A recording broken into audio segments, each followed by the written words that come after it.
And no matter how hard you try, every time you set up to the tee and you hit your driver, you end up hitting a big slice or a big hook, and ultimately it ruins your scorecard. No! God, please, no! No! Well, fear not, because by the end of today's video, I promise you're going to be hitting the driver longer, straighter, and more consistently. History of this event.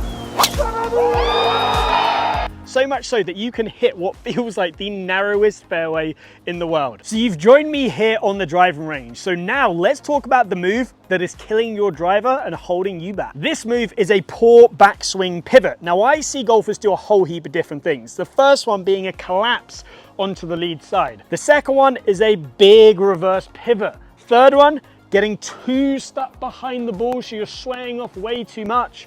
And this fourth one is a massive hidden killer.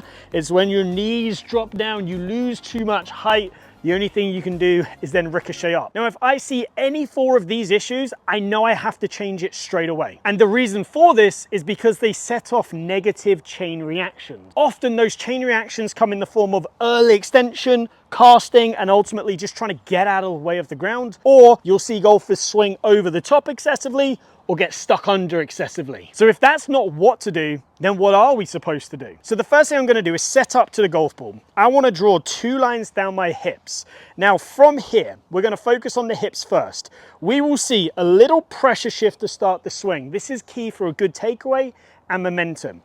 After that, as we now turn to the top, we're going to see the hips recenter back in between these lines. So you can see my left hip is roughly touching that lead line and my trail hips create a little bit of space. What about the left shoulder? Well, I'm glad you asked, because the left shoulder plays a key role. The left shoulder, as we turn back and we do this motion, wants to get just inside the trail foot. If it moves too much off the ball and over the trail foot, then we're gonna get stuck. And if it stays too much in between the stance, we're just gonna hit down and smother it. Now, why is this beneficial? This helps me hit up on the golf ball more. It also helps me shallow the club and use my legs correctly. So I'm able to maintain my height, use my legs, boom, unleash all of that power. Now, FYI, this is incredible for every single golfer, no matter your age or athletic ability. Now, don't just take my word for it, take Rory's. Look at Rory. He is pound for pound the best driver of the golf ball to ever live. He hits it a mile and he's accurate.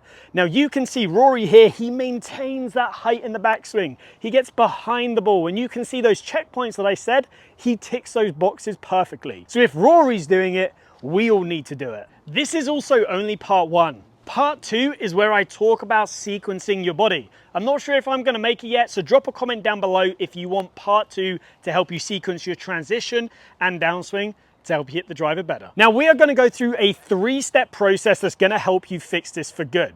So step 1 is, I want you to grab this club and I want you to place it on your shoulders just like so.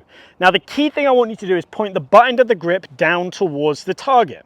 Now, once you've then done that, you're going to set up in your normal position here and bring your right foot in so it's half of the stance width it usually is. We're keeping the left foot in the same position. What we're going to do then is a small step to the right to replace that foot, put pressure in that right foot, and then swing back, pushing your legs away from the ground and maintaining some tilt to the shoulders. If I do that in one fluid motion and play it back in slow motion, you can see a step and shoulder tilt. Now, when I do this, this creates this beautiful pivot that we're looking to see. Now, let's just explain each piece. This step motion where I plant into my right foot is helping me with this little bit of a weight shift. As I then take this back and I start to turn, my legs pushing me away from the ground is keeping my height. This then gives me the space to then be able to squat down in transition and hit the ball. If you can't do the squat, I promise you it's because you're not doing this correctly. And the third bit is just the shoulder tilt. This keeps us in our posture. If you've made it to this part of the video, I'm gonna guess you're enjoying it. So if you are, if you could please give the video a like and the channel a subscribe, it massively helps me out. Now let's move on to part 2. So we are now gonna do exactly the same movement, but this time we're gonna be holding our driver. So what I want you to do to start with is set up inside of the golf ball. And you're gonna do exactly the same thing. Normal setup, right foot half the stance width. Now, you're gonna step, feel like you load that trail leg with some pressure, and then you're gonna swing back, pushing away from the ground, keeping some shoulder tilt. Look at this position right here. I feel so powerful because now I can use my legs on the way down and I can generate some speed. Not only is this going to help you hit it straighter, you're also going to hit it further. This event.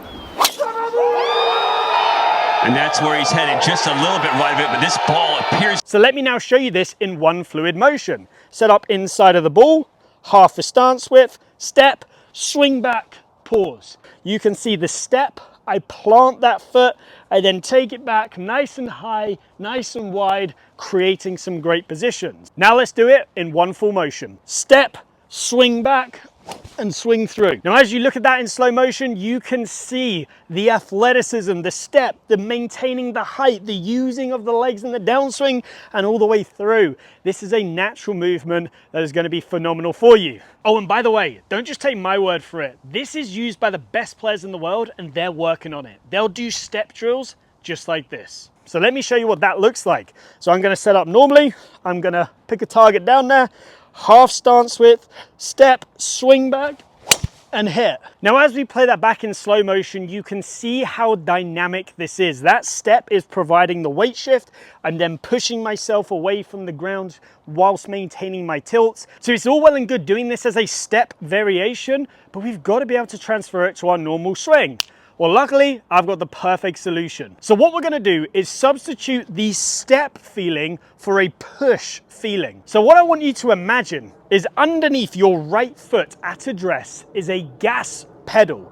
Now, if I'm gonna rev that gas pedal up, I'm gonna press into that gas pedal. Hence why we're gonna use the word press instead of step. So to start your swing, you always wanna start with that pressure shift. So in my mind, I'm gonna say, I'm gonna press into that right foot.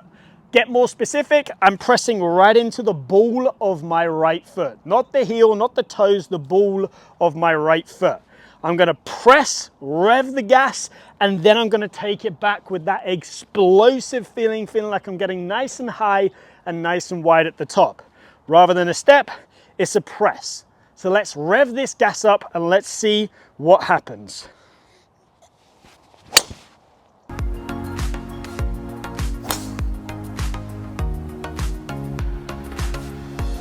So if I play this back in slow motion, check out the press to start the swing. I actually press into that trail leg before I take it back.